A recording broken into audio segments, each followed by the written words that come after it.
สวัสดีพ่อพี่น้องสู่คนมื้อนี้พบกับบ่บี้เช่นเก่าเช่นเคยพี่น้องเมนูป่าพี่น้องดอกกระเจียวบานพี่น้องจุ่มตอนนี้บ่ทันบานมาพี่น้องมากินของป่ามื้อนี้แซ่บๆพี่น้องทั้งฝั่งลาวฝั่งไทยกับแจ่วตาแดงพี่น้องโอ้สุดยอดเลยพี่น้อง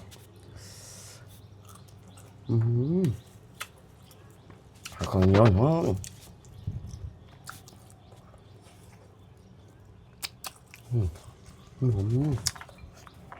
ครับชิ้นแห้งพี่น้อง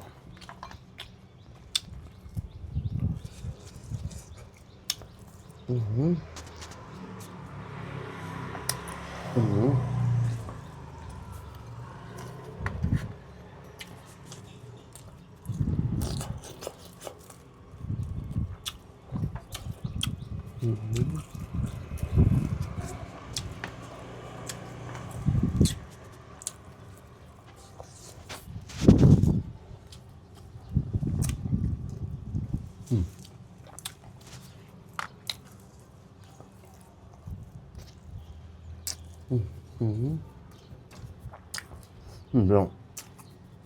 โดนกินเท่านึงแล้วก็เจียวของป่าพี่น้อง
คือเป็นเมนูเด็ดก็ได้พี่น้อง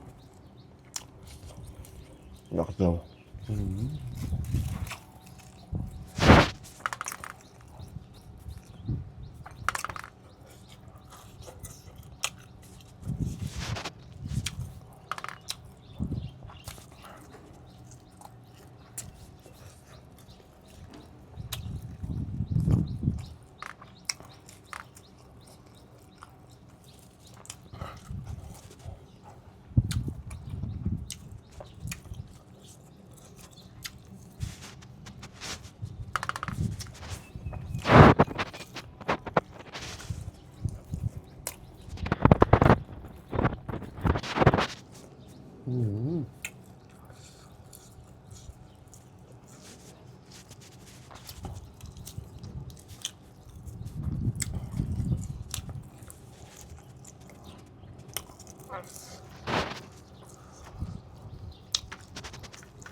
ลองพี่น้อง